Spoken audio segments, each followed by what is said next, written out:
Hello everyone. Welcome to Kumar PSS academy. दोस्तों, आप सब जानते हैं हमने इंडियन पॉलिटी यानी भारतीय राज व्यवस्था के जितने इंपॉर्टेंट टॉपिक्स हैं, इनफैक्ट आप कह लीजिए 75% जो इंडियन पॉलिटी हमने उसको कवर कर लिया है। और कुमार पीएसएस अकेडमी पर जो इंडियन पॉलिटी भारतीय राज व्यवस्था नाम से जो प्लेलिस्ट है, वो सारे वीडियोस उस प्लेलिस्ट में पड़े हुए हैं इंडियन पॉलिटी के। आप सारे वीडियोस को वहाँ से रेफ़र कर सकते हैं, राइट। दोस्तों, इंडियन पॉलिटी के कुछ अभी टॉपिक्स जो शेष हैं उनको हम आने वाले दिनों में कवर कर लेंगे। और उसी कड़ी में आज हम डिस्कस करने जा रहे हैं राज्यपाल के बारे में, राइट, गवर्नर। आप जानते हैं कि जो राज्यपाल का टॉपिक है basically governor of the state. ये किसी भी प्रीलिम्स के एग्ज़ाम में, इनफैक्ट जो कमीशंस के एग्ज़ाम्स होते हैं, for example UP PCS, Bihar PCS etcetera, right, even UPSC, तो इन सभी एग्ज़ाम्स के लिए आप देखेंगे पीटी में और मेंस दोनों में आप देखेंगे ये बहुत इंपॉर्टेंट टॉपिक है। यहाँ से सवाल ज़रूर पूछे जाते हैं, राइट। तो दोस्तों, इस टॉपिक को आप जानते हैं बेसिकली इंडियन पॉलिटी के टॉपिक को हम कुछ इस प्रकार से डिस्कस करते हैं कि चाहे पीटी में सवाल पूछे जाएँ या मेंस, दोनों एग्ज़ाम्स में आप उन सवालों को वेरी इजीली टैकल कर पाएंगे। उन सवालों को करने की स्थिति में आप बहुत सहज स्थिति में खुद को पाएंगे, राइट।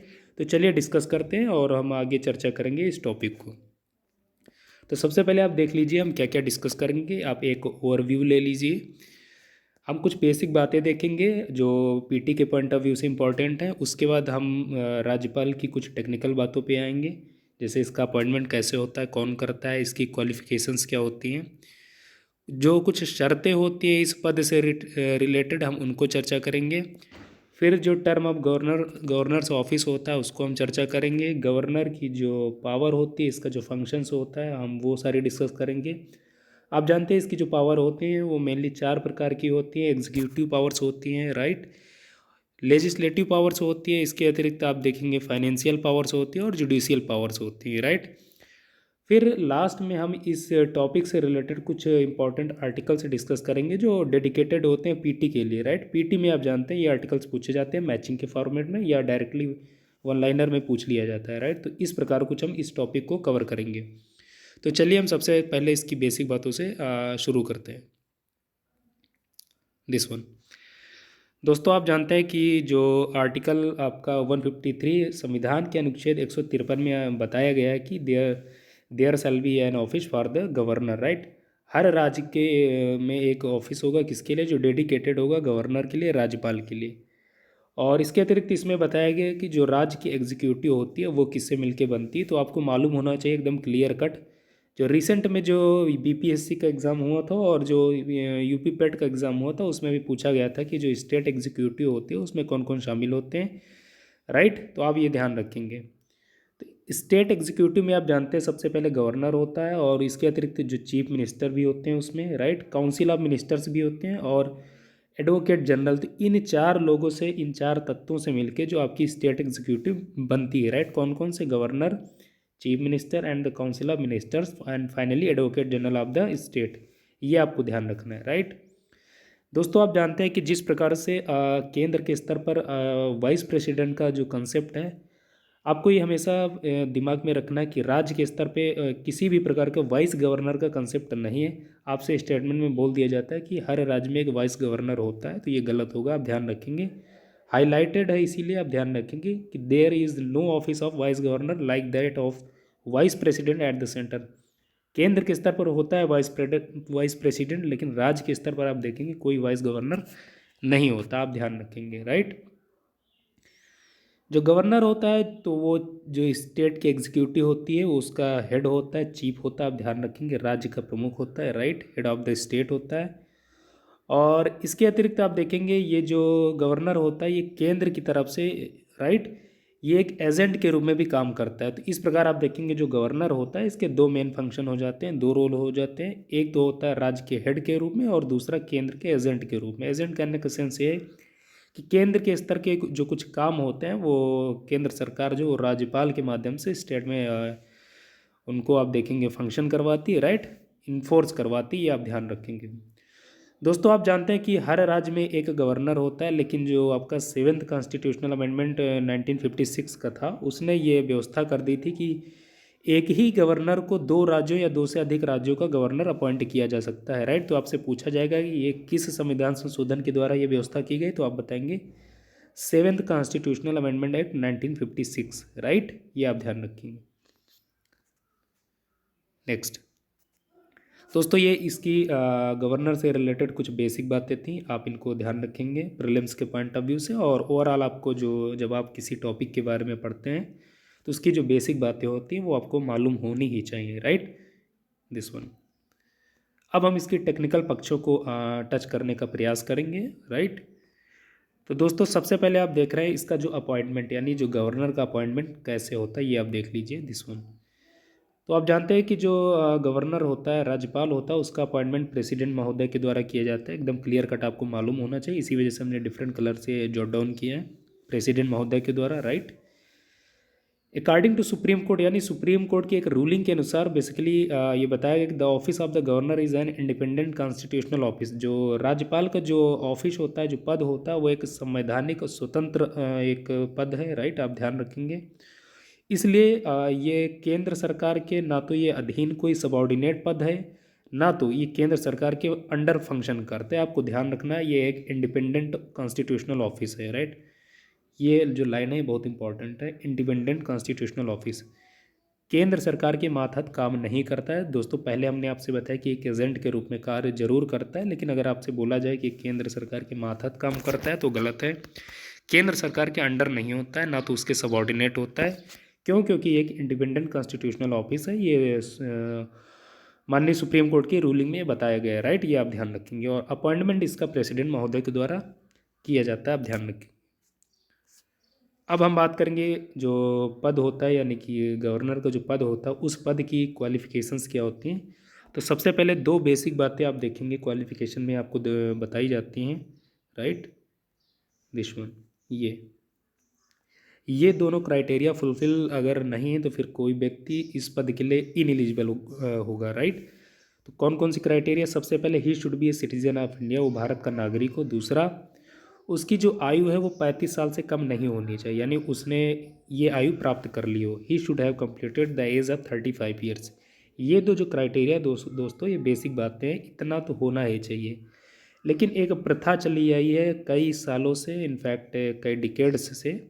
वो प्रथा ये है कि इन दो क्राइटेरियाज़ के अलावा भी कुछ दो क्वालिफ़िकेशंस नई ऐड ऑन हुई, और वो क्वालिफ़िकेशंस ये हैं कि अगर एक व्यक्ति जिस राज्य का उसे गवर्नर के पद के लिए अपॉइंट किया जाना है उसे उस राज्य का व्यक्ति नहीं होना चाहिए, वो आउटसाइडर होना चाहिए, राइट। कहने का सेंस है कि वो किसी दूसरे राज्य का निवासी हो, सिंपल सी बात, आप ये ध्यान रखें।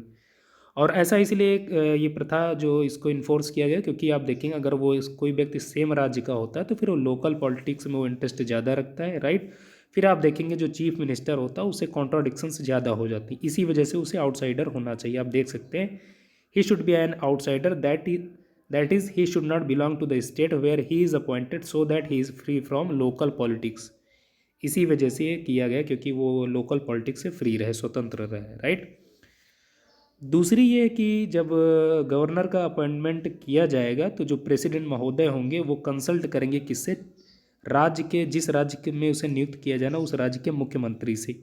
दोस्तों ऐसा इसलिए किया गया है क्योंकि मान लीजिए किसी व्यक्ति को जिस राज्य का राज्यपाल बनाया जाना है, अगर वहाँ के जो चीफ मिनिस्टर हैं या जो स्टेट की आप देखेंगे मशीनरी है, अगर उससे उसकी विचारधारा एकदम अलग है, उससे परे है, उसके थॉट्स नहीं मिलते हैं, तो फिर आप देखेंगे स्टेट जो कॉन्स्टिट्यूशनल मशीनरी है वो स्मूथली फंक्शन नहीं करेगी और कॉन्ट्राडिक्शन ज़्यादा देखने को मिलता है। इसी वजह से फिर देखेंगे इससे पहले ही अपॉइंटमेंट के समय ही जो प्रेसिडेंट होते हैं संबंधित राज्य के मुख्यमंत्री से वो कंसल्ट करते हैं, राइट। तो ये दोनों जो प्रथाएं भी आपको देखने को मिलती हैं under qualifications of governor, right, ये आप ध्यान रखेंगे। नेक्स्ट, अब इस पद से रिलेटेड कुछ कंडीशंस जो कुछ शर्तें हैं वो देख लीजिए, ये शर्तें भी बहुत महत्वपूर्ण हैं, राइट। दोस्तों ये जो हम एक एक छोटे छोटे सेगमेंट में आपको सवाल बता रहे हैं, जो इसको तोड़ के हम आपको समझा रहे हैं, आपसे अगर मेंस के पॉइंट ऑफ व्यू से सवाल पूछा जाएगा तो इन्हीं पॉइंट के बिहाफ पे, पॉइंट के दम पे, पॉइंट के सहारे आप अपने आंसर को वेरी इजीली फ्रेम कर पाएंगे, राइट। तो ये छोटे छोटे सेगमेंट में पढ़ना, क्योंकि जब हम छोटे छोटे सेगमेंट में चीज़ों को तोड़ लेते हैं तो हम समझने के लिए हमारे लिए बहुत आसान हो जाता है, राइट। शर्तें आप देख लीजिए, सबसे पहले क्या है कि पहली शर्त ये है कि दिस वन, जो गवर्नर होगा वो ना तो पार्लियामेंट का सदस्य होना चाहिए और ना जो उस स्टेट की लेजिस्लेटिव असेंबली है, जो इनफैक्ट आप कह लीजिए राज्य की जो विधायिका होगी उसके किसी भी सदन का वो मेंबर नहीं होना चाहिए, राइट। सबसे बेसिक बात। दूसरा, वो किसी लाभ के पद पर आसीन ना हो, राइट। किसी भी अगर लाभ के पद पर है तो उसे वो इस पद पर अपॉइंट नहीं किया जा सकता है, राइट। जो गवर्नर होगा उसे जो उसके पद की जो वेतन भत्ते हैं, ये सारी चीज़ें जो प्रिविलेजेस है, ये कौन डिटरमाइन करेगा? डिटरमाइन करेगी पार्लियामेंट। दोस्तों इंपॉर्टेंट है, स्टेटमेंट में बोल दिया जाएगा कि प्रेसिडेंट महोदय डिटरमाइन करते हैं, जो कि गलत है। टेक्निकल फैक्ट है, आप ध्यान रखेंगे पार्लियामेंट ये सारी चीज़ें वेतन भत्ते शर्तें सुख सुविधाएं जो राज्यपाल की होती है वो डिटरमाइन की जाती हैं पार्लियामेंट ऑफ इंडिया के द्वारा, राइट।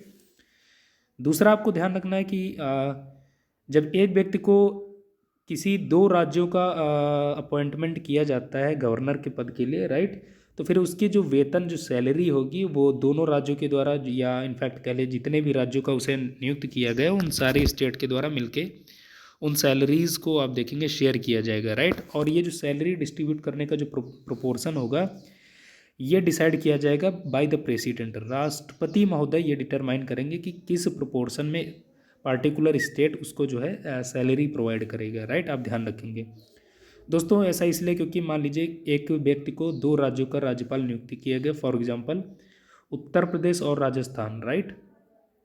आप जानते हैं उत्तर प्रदेश है अपने आप में एक बड़ा स्टेट है, बिग इकोनॉमी है, कंपेयर अगर आप करेंगे राजस्थान से।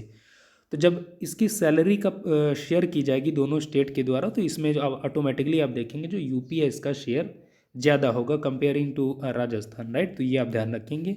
और ये कौन डिटरमाइन करेगा? तो आप देखेंगे प्रेसिडेंट। आप ध्यान रखेंगे राज्यपाल पद की जो एमोल्यूमेंट्स जो अलाउंसेस है, वेतन भत्ते शर्तें, ये सारी चीज़ें डिटरमाइन करती है आपकी पार्लियामेंट। लेकिन जो जो इसकी सैलरी है जो स्टेट्स के द्वारा जो शेयर की जाती है वो डिटरमाइन करते हैं प्रेसिडेंट। दोनों फैक्ट्स आप ध्यान रखें, कंफ्यूज ना हो कभी भी, राइट। नेक्स्ट, अब ध्यान रखेंगे जब एक व्यक्ति राज्यपाल के पद पर आसीन होता है तो उसे इम्यूनिटी मिली होती है किस चीज़ से? क्रिमिनल प्रोसीडिंग से, राइट। इसका मतलब ये हुआ जब एक व्यक्ति राज्यपाल के पद पर आसीन है तो उसे ना तो अरेस्ट किया जा सकता है और ना ही उसे इम्प्रीजन जेल भेजा जा सकता है, राइट। ये आप ध्यान रखेंगे, बशर्ते वो कि कोई उसका पर्सनल एक्ट ना हो। ये आप ध्यान रखेंगे, बहुत महत्वपूर्ण है, आप ध्यान रखेंगे। लेकिन हाँ, एक व्यक्ति को अगर 2 मंथ पहले अगर कोई नोटिस दे दी जाती है उसके बाद फिर देखेंगे उस पर जो सिविल प्रोसीडिंग्स है वो इंस्टीट्यूट की जा सकती हैं, स्थापित की जा सकती हैं, राइट। शुरू की जा सकती है। आप ध्यान रखेंगे अगर वो राज्यपाल के पद पे आसीन है उसके बावजूद भी। किस मामले में? सिविल प्रोसीडिंग्स में। लेकिन ये मामला क्रिमिनल प्रोसीडिंग्स में लागू नहीं होता, आप ध्यान रखेंगे। क्रिमिनल प्रोसीडिंग्स में उसे आप ना तो अरेस्ट कर सकते हैं ना तो जेल भेज सकते हैं, राइट। आप ध्यान रखेंगे राज्यपाल पद की जो ओथ है यानी जो शपथ है उसे कौन दिलाता है? आप देखेंगे जो chief justice of the concern state high court होते हैं यानी जो संबंधित राज्य के जो मुख्य न्यायाधीश होते हैं वो उसे उसके पद की शपथ दिलाते हैं, आप ध्यान रखेंगे, right. The oath of office to the governor is administered by the chief justice of the concern state high court, right. ये आप ध्यान रखेंगे। And in his absence the senior most जज of the court available, right. अगर मान लीजिए उस राज्य का जो मुख्य न्यायाधीश है वो एबसेंट है, अपने मान लीजिए छुट्टी पे है, तो फिर उस कोर्ट का जो सीनियर मोस्ट जज होगा वो फिर उस उनके पद की शपथ दिलाएगा, राइट। आप ध्यान रखेंगे। अगर आपसे बोला जाएगा कि चीफ जस्टिस ऑफ इंडिया शपथ दिलाते हैं, गलत, आप ध्यान रखेंगे। ऐसे ही आपको कंफ्यूज किया जाता है। आपसे बोला जाता है कि राष्ट्रपति शपथ दिलाते हैं तो गलत, अपॉइंटमेंट करते हैं राष्ट्रपति महोदय, राइट। आप ध्यान रखें। नेक्स्ट, अब इस पद से रिलेटेड जो कुछ टर्म से रिलेटेड टेन्योर से रिलेटेड कुछ बातें हैं जो शर्तें हैं उनको आप देख लीजिए, राइट। बेसिकली आप जानते हैं जो राज्यपाल का पद होता है इसकी जो टेन्योर है वो 5 साल की होती है। कब से? जब से वो अपनी पद की शपथ धारण कर लेता है, राइट। लेकिन ये जो 5 साल का समय अवधि है बेसिकली आप देखेंगे ये प्लीजर ऑफ द प्रेसिडेंट के मातहत होता है, राइट। यानी राष्ट्रपति के प्रसाद पर्यंत ये फंक्शन करता है। और इसके अतिरिक्त आपको ध्यान रखना है जो गवर्नर है वो किसी भी टाइम अपना रेजिग्नेशन लेटर दे सकता है और किसको? प्रेसिडेंट महोदय को, आप ध्यान रखेंगे, राइट। राष्ट्रपति महोदय एक व्यक्ति को मान लीजिए कोई व्यक्ति 4 साल के लिए राज्यपाल के पद पर आसीन रहा है किसी राज्य में और उसके बाद जो उसका समय शेष रहेगा उस समय के लिए वो जो राष्ट्रपति हैं किसी दूसरे राज्य में उसे अपॉइंट भी कर सकते हैं आप, आप ध्यान रखेंगे। Further governor whose term has expired may be reappointed in the same state और एनी अदर स्टेट, यानी कि एक बार कार्यकाल पूरा होने के बाद भी सेम व्यक्ति को दोबारा इस पद पे नियुक्त किया जा सकता है, राइट, उसी राज्य में या किसी अन्य राज्य में, आप ध्यान रखेंगे। अगर आपसे बोला जाए कि गवर्नर का रीअपॉइंटमेंट नहीं हो सकता तो गलत, गवर्नर का रीअपॉइंटमेंट हो सकता है, राइट। इसके अतिरिक्त आपको ध्यान रखना जो राज्यपाल होते हैं, a governor can hold office beyond his term of 5 years until his successor assumes charge, यानी कि मान लीजिए एक गवर्नर का कार्यकाल पूरा हो जाता है उसके बाद भी वो अपने पद पर आसीन रहता है तब तक जब तक जो उसका नया सक्सेसर है वो अपना चार्ज धारण नहीं कर लेता है, तब तक जो पहले वाला गवर्नर है वो अपने पद पर एज इट इज़ फंक्शन करता रहेगा, राइट, आप ध्यान रखेंगे। तो ये गवर्नर के पद से रिलेटेड जो उसके टेन्योर से रिलेटेड कुछ बातें थी ये आपको जाननी चाहिए, राइट।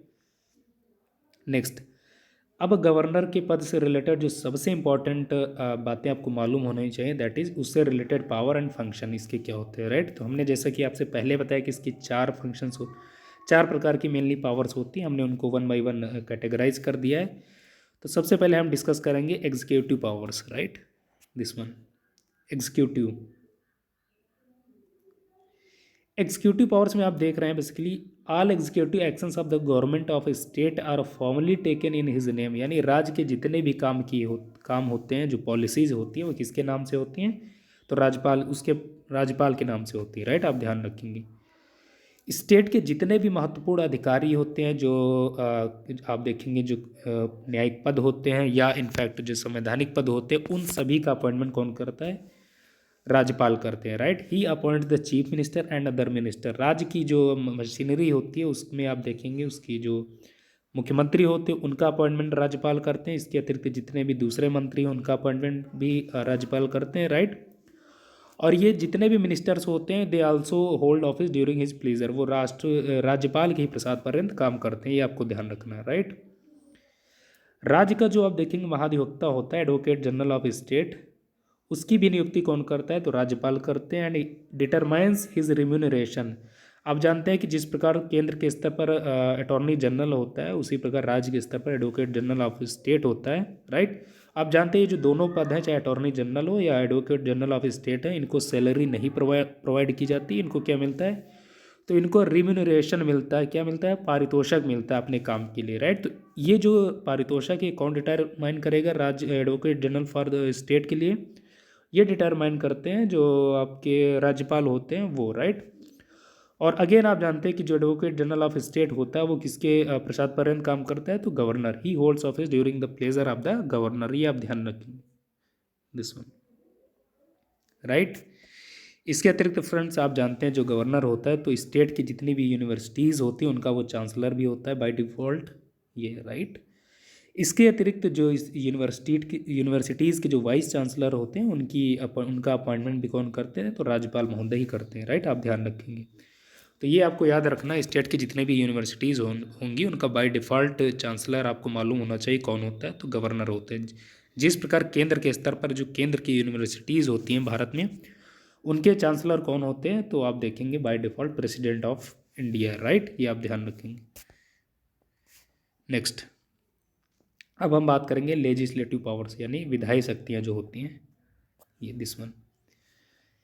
आपको मालूम होना चाहिए जो राज्यपाल होता है वो राज्य के सदन को किसी भी समय असम्बल होने के लिए उसे बुला सकता है, राइट। इसके अतिरिक्त सदन को वो प्रोरोग कर सकता है यानी उसे स्थगित कर सकता है, राइट। इसके अतिरिक्त वो डिसॉल्व भी कर सकता है, भंग भी कर सकता है, ये आपको चीज़ें ध्यान रखना है। तो राज्य के सदन को बुलाना, उसे भंग करना, उसे स्थगित करना, ये अधिकार किसको है, तो राज्यपाल को, राइट, आप ध्यान रखेंगे। इसके अतिरिक्त तो आप देखेंगे जो राज्यपाल होता है वो हर वर्ष का जो पहला सेशन होता है उसको देखेंगे वो संबोधित करता है। इसके अतिरिक्त जो आम चुनाव होते हैं, आम चुनाव के बाद का जो पहला सेशन होता है उसको भी संबोधित करता है, कौन, राज्यपाल, आप ध्यान रखेंगे, राइट। आपको ध्यान रखना है फ्रेंड्स, ये फैक्ट इंपॉर्टेंट है, दिस वन। राज्य के सदन का मान लीजिए स्पीकर, दिस वन, स्पीकर और डिप्टी स्पीकर का पद है, जो पद है वो मान लीजिए वैकेंट है यानी वो खाली है, तो फिर वो जो लेजिस्लेटिव असेंबली होती है उसके किसी भी सदस्य को वो आप देखेंगे अपॉइंट कर सकता है। स्पीकर और डिप्टी स्पीकर के जो पद है, जो उसका जो पद का जिम्मेदारियां उनको निर्वहन करने के लिए सिंपल सी बात यह है कि वो विधानसभा के किसी भी व्यक्ति को अपॉइंट कर सकता है, राइट, विधानसभा स्पीकर के पद के लिए या उसे डिप्टी स्पीकर के पद के लिए, राइट, अगर ये दोनों पद वैकेंट है तो आप ध्यान रखेंगे। लाइकवाइज आप देखेंगे जो लेजिस्लेटिव काउंसिल होती है उसके जो चेयरमैन होते हैं, डिप्टी चेयरमैन, अगर उनका पद आप देखेंगे खाली है तो फिर वो किसी भी व्यक्ति को लेजिस्लेटिव काउंसिल के किसी भी व्यक्ति को चेयरमैन या डिप्टी चेयरमैन के लिए वो नियुक्त कर सकता है, आप ध्यान रखेंगे, राइट। नेक्स्ट फ्रेंड्स, जो लेजिस्लेटिव असेंबली होती है उसके 1/6 मेंबर को वो अपॉइंट करता है किस लिए, तो लेजिस्लेटिव काउंसिल में आप देखेंगे literature, science, art, cooperative movement and social service, in 5 fields के व्यक्ति को अपॉइंट करता है किसमें, वो लेजिस्लेटिव काउंसिल में, राइट, आप ध्यान रखेंगे, इंपॉर्टेंट है। अपॉइंट नहीं बल्कि सॉरी माफ़ कीजिए फ्रेंड्स, नॉमिनेट करता है। फ्रेंड्स गलत हो जाएगा अगर आप अपॉइंटमेंट बोलेंगे, appointment is something different, right. Nominate करता है कितने लोगों को, 1/6 पर्सनस को, किसके, लोकसभा सॉरी विधानसभा के, राइट। तो विधानसभा की जो टोटल संख्या होती है उसका 1/6 मेंबर को नॉमिनेट करता है, राइट, आप ध्यान रखेंगे। किन फील्ड्स के व्यक्तित्व को, literature, science, art, cooperative movement and social service, right. जो राज्यसभा होती है उसमें भी लोग नॉमिनेशन किया जाता है राष्ट्रपति के द्वारा, उसमें आपको ध्यान रखना 4 फील्ड्स के लोगों का किया जाता है, literature, science, art and social service, वहाँ पर कोऑपरेटिव मूवमेंट के व्यक्ति को नॉमिनेशन नहीं किया जाता, राइट, आप ध्यान रखेंगे। और ये जो व्यक्ति होते हैं इनको प्रैक्टिकल नॉलेज होता है इन रिलेटेड फील्ड्स का, राइट, आप ध्यान रखेंगे दिस वन।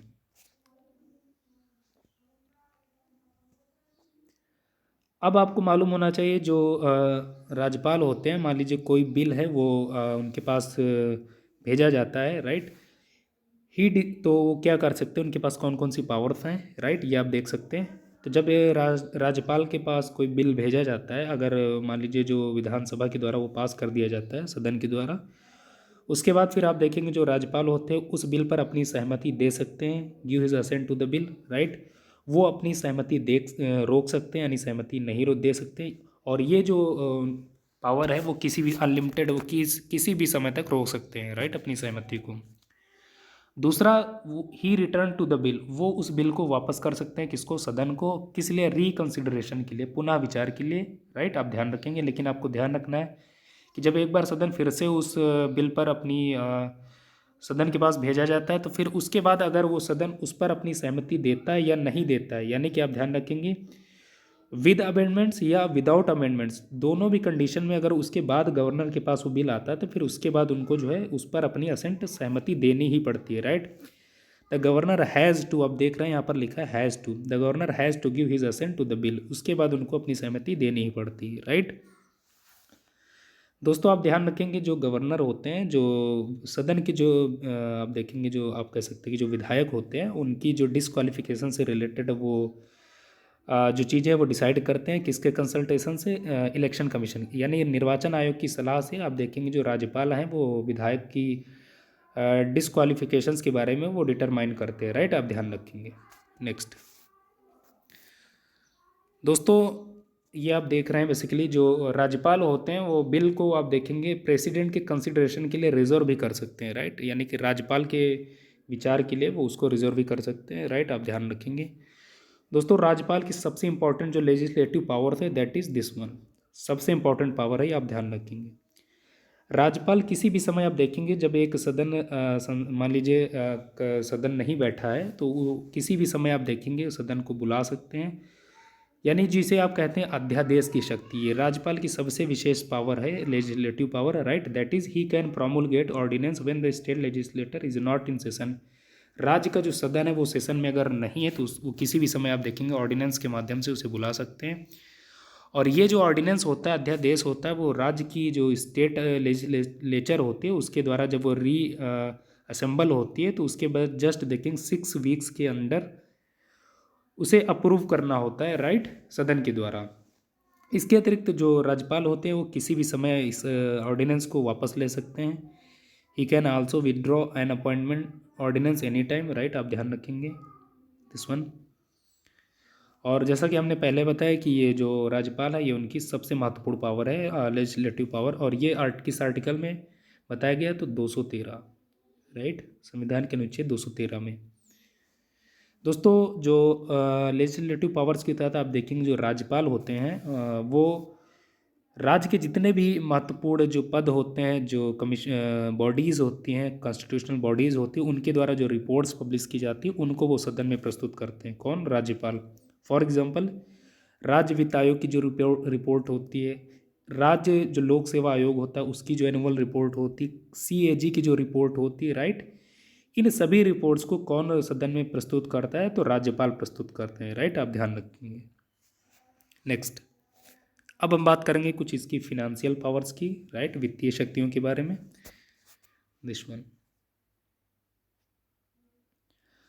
सबसे पहले आप जानते हैं फिनेंशियल पावर्स के तहत जो राज्य का बजट होता है, जो वित्तीय विवरण होता है, वो आप देखेंगे राज्यपाल के मातहत ही आप देखेंगे सदन में पेश किया जाता है, यानी राज्यपाल की नज़र होती है इस बजट पे, सबसे पहले आपको ध्यान रखना है, राइट। और जो मनी बिल होता है, बेसिकली मनी बिल कहने का मतलब जो धन विधेयक होते हैं वो सदन में तभी पेश किए जाते हैं उस, यानी कि राज्यपाल की प्रायर रिकमेंडेशन से ही वो सदन में पेश किए जाते हैं, राइट। सबसे पहले राज्यपाल की उस पर अनुमति या संस्तुति ली जाती है, उसके बाद सदन में पेश किया जाता है, राइट। कोई भी डिमांड फॉर ग्रांट यानी अनुदान से रिलेटेड कोई भी चीज़ें जब तक राज्यपाल की रिकमेंडेशंस नहीं होती, बिना राज्यपाल के रिकमेंडेशन से उनको डिमांड फॉर ग्रांट नहीं आप देखेंगे इंस्टीट्यूट किया जा सकता है, राइट, आप ध्यान रखेंगे। इसके अतिरिक्त राज्य की जो पंचायत होती हैं, जो म्यूनसिपैलिटीज़ होती हैं, राइट, इनकी समीक्षा के लिए, इनकी कार्यप्रणाली की जो रही है पिछले 5 सालों में, उनकी रिव्यू के लिए हर 5 साल पर आप देखेंगे जो राज्यपाल होता है वो एक स्टेट फाइनेंस कमीशन का गठन करता है, राइट, आप ध्यान रखेंगे this one. State finance commission किसके द्वारा अपॉइंट किया जाता है तो राज्यपाल के द्वारा, राइट, आप ध्यान रखेंगे दिस वन। तो ये सारी पावर कौन सी? फिनेंशियल पावर्स, और जो कि किसे हैं, किसकी हैं? राज्यपाल की। नेक्स्ट, अब हम कुछ जुडिशियल पावर्स जो है वो डिस्कस करेंगे राज्यपाल की। तो सबसे पहले आप देखेंगे जो एक, मान लीजिए राज्य का कोई व्यक्ति जिसने कोई भी क्राइम किया है किसी भी प्रकार का, आप ध्यान रखेंगे उसके वो जो सज़ा है वो उसको क्या क्या दे सकता है तो ही कैन ग्रांट पार्डन्स, उसे क्षमा कर सकता है पूरी रूप से, रिप्राइव कर सकता है, रिस्पाइट कर सकता है, एंड रिमिशन कर सकता है, राइट, पनिशमेंट और सस्पेंड भी कर सकता है, राइट, उस पनिशमेंट को रेमिट कर सकता है यानी कम कर सकता है, कम्यूट कर सकता है, sentence of any person convicted of any offence, राज्य के जो किसी भी प्रकार का जो ऑफेंस हो उससे उसके उस व्यक्ति को, right, any law relating to matter to which the executive power of the state extend. दोस्तों ये जो हमने बातें डिस्कस की, pardon, reprieve, respite, remissions, suspend, remit, right, commute, दोस्तों ये टेक्निकल चीज़ें हैं, इस वीडियो में इनको कवर करना पॉसिबल नहीं क्योंकि अपने आप में ये एक टॉपिक है। बस आप यहाँ इतना आप ध्यान रखिए कि राज्य का अगर मान लीजिए कोई भी व्यक्ति किसी भी प्रकार का कोई ऑफेंस करता है, अपराध करता है, तो राज्यपाल के पास ये विशेष पावर है जिसके तहत वो उस व्यक्ति की जो सज़ा है, जो पनिशमेंट है, उसको पूरी तरह से आप देखेंगे वो माफ़ कर सकता है, राइट, आप इतना ध्यान रखिए। किसी नेक्स्ट वीडियो में हम पार्टिकुलरली ये जो टर्मिनोलॉजीज़ हैं, paradigms, reprieve, respites, remissions, right, remit, commute, ये क्या होती है, इनमें क्या डिफरेंसेस होते हैं, राइट, और comparing to president of India और राज्यपाल, इन दोनों को कंपेयर करते हुए हम किसी पार्टिकुलर वीडियो में इन सारी चीज़ों को डिस्कस करेंगे, राइट। फिलहाल के लिए आप इतना जानिए कि ये कुछ राज्यपाल की विशेष पावर है जिसके माध्यम से वो जो व्यक्ति के जो पनिशमेंट है, जो सज़ा होती है, उसको वो पूरी तरीके से माफ़ कर सकता है, राइट। दूसरा आपको ध्यान रखना है दिस वन कि जब राज्य के जो मान लीजिए जो जजेज होते हैं, राज्य के हाई कोर्ट के जो जजेज होते हैं, उनकी जब नियुक्ति की जाती है प्रेसिडेंट के द्वारा, तो उस वक्त आप देखेंगे जो प्रेसिडेंट महोदय होते हैं वो उस राज्य के जो राज्यपाल होते हैं उनसे कंसल्ट भी करते हैं, राइट। तो आप अगेन ये आप देख रहे हैं एक जुडिशियल पावर है कि जो गवर्नर होते हैं वो कंसल्टेड होते हैं किससे? By the president of India. कब? वाइल अपॉइंटिंग द जजेस of the concern state high court, right, ये आप ध्यान रखेंगे। दोस्तों जो राज्यपाल होते हैं तो वो जो डिस्ट्रिक्ट जजेज होते हैं उस राज्य के, उनको वो अपॉइंट करते हैं, उनकी पोस्टिंग करते हैं, उनका प्रमोशंस भी करते हैं, राइट। लेकिन हाँ, किससे कंसल्ट करते हैं? तो with the state high court, right, state राज्य के उच्च न्यायालय से कंसल्ट करके जो राज्यपाल होता है वो राज्य के जो डिस्ट्रिक्ट जजेज होते हैं, राइट, जिन्हें आप जिला जज कहते हैं, उनकी नियुक्ति करते हैं, उनकी पोस्टिंग, ट्रांसफ़र, ये सारी चीज़ें कौन करता है? राज्यपाल करते हैं, ये आप ध्यान रखेंगे। अब हम बात करेंगे कुछ इस टॉपिक से रिलेटेड इंपॉर्टेंट आर्टिकल्स जो कि बेसिकली प्रीलिम्स यानी कि जो पीटी का एग्ज़ाम होता है उनके लिए बहुत इंपॉर्टेंट होते हैं और यहाँ से सवाल भी पूछे जाते हैं, राइट? This one. तो सबसे पहले आर्टिकल आपको ध्यान रखना है, दिस वन, आर्टिकल 153। संविधान के अनुच्छेद 153 में बताया गया गवर्नर्स ऑफ स्टेट। दोस्तों आपको ध्यान रखना है, आपसे पूछा जाए कि गवर्नर्स ऑफ स्टेट किस आर्टिकल में? 153 में। आपको ध्यान रखना है कि गवर्नर, हर राज्य में एक गवर्नर होगा, ये बात किस अनुच्छेद में बताई गई? तो 153 में। लेकिन आपको मालूम होना चाहिए कि जो गवर्नर का अपॉइंटमेंट है, जो नियुक्ति है, वो किस आर्टिकल में है? वो आर्टिकल 155 में। दोस्तों कन्फ्यूजन के लिए आपसे पूछा जाएगा, आपसे बोल दिया जाएगा कि जो अब गवर्नर का अपॉइंटमेंट है वो आर्टिकल 153 में होता है, तो गलत हो जाएगा, आप ध्यान रखेंगे। अपॉइंटमेंट ऑफ गवर्नर आर्टिकल 155 के तहत होता है, राइट? आप ध्यान रखेंगे। नेक्स्ट आप देख रहे हैं जो आर्टिकल 163 है, इसके आप देखेंगे इसमें क्या बताया गया कि council of minister to aid and advise the governor, यानी राज्यपाल को हेल्प करने के लिए, उसको सहयोग के लिए एक काउंसिल ऑफ मिनिस्टर्स की नियुक्ति की जाएगी। और जैसे कि आप जानते हैं बाय डिफ़ॉल्ट इसे हेड कौन करता है? तो वो जो चीफ मिनिस्टर होते हैं वो इसके हेड होते हैं, राइट? ये आप ध्यान रखेंगे, आर्टिकल 163 में ये बताया गया है। और आर्टिकल 165 अनुच्छेद 165 में advocate general for the state के बारे में बात की गई, जैसा कि हमने पहले डिस्कस किया, राइट? 165। Next article 201। आर्टिकल 201 कहता है कि जो गवर्नर कुछ बिल जो रिजर्व करता है किसके लिए? प्रेसिडेंट के रिकंसिडरेशन के लिए। तो ये जो बात किस आर्टिकल में बताई गई? आर्टिकल 201 में, आप ध्यान रखेंगे। और जो हमने ऑर्डिनेंस बताया था कि जो सबसे इंपॉर्टेंट राज्यपाल की लेजिस्लेटिव पावर्स है कौन है, हमने बताया था ऑर्डिनेंस वाली, राइट? वो किस में है? अनुच्छेद 213 में। आप ध्यान रखेंगे, इंपॉर्टेंट है, पूछा जाता है 213 में। Power of governor to promulgate ordinance, आप ध्यान रखेंगे। और 123 में आप देखेंगे राष्ट्रपति की अध्यादेश लागू करने की शक्ति है, राइट? फिर आर्टिकल 233 में ये बताया गया कि जो अपॉइंटमेंट ऑफ डिस्ट्रिक्ट जजेस है by the governor, right? Governor नियुक्ति करेंगे किसकी? जिला जजों की। और ये किस अनुच्छेद में? अनुच्छेद 233 में, दिस वन। तो दोस्तों ये कुछ सेगमेंटाइज करके हमने जो राज्यपाल का जो टॉपिक है हमने उसको कवर किया। और इसके जितने भी पक्ष हैं, चाहे पीटी के पॉइंट ऑफ व्यू से या मेंस के पॉइंट ऑफ व्यू से, हमने सारे पक्षों को ध्यान में रखते हुए चीज़ों को डिस्कस कर लिया। इसकी बेसिक बातों से हमने शुरुआत की और इसके फिर जो जितनी भी टेक्निकल पक्ष थे हमने उनको कवर किया, राइट? दोस्तों ये सब बातें आप ध्यान रखेंगे एग्ज़ाम के पॉइंट ऑफ व्यू से, बस इतनी ही बातें आपको जाननी होती हैं, राइट? लेकिन व्यवहार में कुछ बातें आपको मालूम होना चाहिए। जैसा कि आप जानते हैं राज्यपाल का पद, जैसा कि आपसे पहले हमने बताया कि ये दो प्रकार से इसका काम होता है, एक तो राज्य के हेड के रूप में, दूसरा केंद्र सरकार के एजेंट के रूप में। दोस्तों आप देखेंगे कई बार इस पद का दुरुपयोग भी किया गया है, राइट, सरकारों के द्वारा। और दुरुपयोग सबसे ज़्यादा तब होता है कि जब आप देखेंगे राज्य में किसी दूसरी पार्टी की सरकार होती है और केंद्र में दूसरी पार्टी की सरकार होती है, मान लीजिए अपोजिशन की, राइट? इन दैट केस आप देखेंगे कि जो केंद्र सरकार होती है वो अब इस अपने एजेंट, यानी जैसा कि हमने आपसे पहले बताया कि जो राज्यपाल होता है एक एजेंट होता है, राइट? एजेंट के तहत काम करता है। तो इस प्रकार आप देखेंगे वो राज्यपाल के माध्यम से, यहाँ पर आप देखेंगे स्टेट की जो स्टेट मशीनरी होती है उसको अपने अंडर में ले लेता है अध्यादेश के माध्यम से, राइट? राष्ट्रपति शासन के माध्यम से यहाँ पर चीज़ों को मैनिपुलेट किया गया है। एक बार नहीं, सैकड़ों बार ये किया गया है, एक राज्य में नहीं बल्कि हर राज्य में ये सब देखने को मिला है, राइट? इसी वजह से आप देखेंगे जब एक गवर्नर की अपॉइंटमेंट की जाती है तो फिर आप देखेंगे जो प्रेसिडेंट महोदय हैं, इसी वजह से प्रथा बनाई गई कि जो स्टेट के जो चीफ मिनिस्टर होते हैं उनके द्वारा कंसल्टेशन किया जाए ताकि जो स्टेट की कॉन्स्टिट्यूशनल मशीनरी है वो स्मूथली फंक्शन कर सके, उसमें कॉन्ट्राडिक्शन वाली चीज़ें ना देखने को मिले। और दोस्तों जब कॉन्ट्राडिक्शन होता है तभी आप देखेंगे राष्ट्रपति शासन ज़्यादा आपको देखने को मिलता है। और जब राज्य में और केंद्र में दोनों जगह आप देखेंगे सेम पार्टी की सरकार होती है तो फिर आप देखेंगे स्मूथ फंक्शनिंग ऑटोमेटिकली आपको देखने को मिलती है, राइट?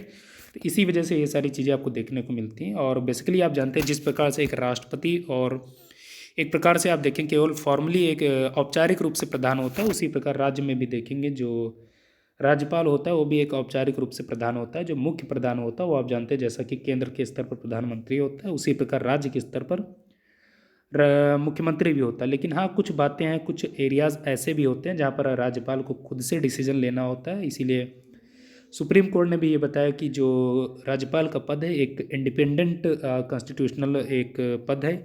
वो ना तो आप देखेंगे केंद्र सरकार के सबॉर्डिनेट होता है, ना तो उसके अंडर फंक्शन करता है। कुछ मामले, कई मामले ऐसे होते हैं जहाँ पर आप देखेंगे राज्यपाल स्वविवेक से डिसीजंस लेता है, राइट। जब आप देखेंगे एक सरकार का, आप देखेंगे जब सरकार भंग हो जाती है, यानी कि जब सरकार अपना विश्वास प्रस्ताव खो देती है, तो फिर आप देखेंगे जो राज्यपाल होते हैं वो सरकार से कहते हैं कि आप अपना जो विश्वास प्रस्ताव हमारे सामने जो है प्रस्तुत कीजिए, सदन के सामने प्रस्तुत कीजिए, राइट। ये कुछ पावर्स होती हैं जो इनके माध्यम से आप देखेंगे जो राज्यपाल हैं उनका जो है औचित्य वर्तमान समय में भी प्रासंगिक देखने को मिलता है, राइट। दोस्तों ये आज के इस टॉपिक में, आज के सेशन में हमने राज्यपाल विषय वस्तु को हमने डिटेल से डिस्कस किया है।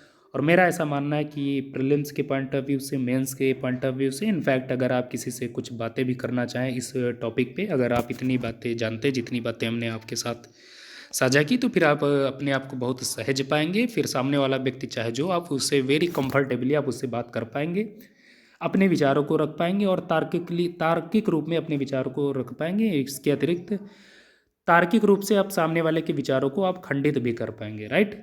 तो दोस्तों इसी नोट के साथ इजाज़त चाहता हूँ, मिलेंगे नेक्स्ट वीडियो में, फिर मुलाकात होगी, तब तक के लिए बाय बाय, नमस्कार।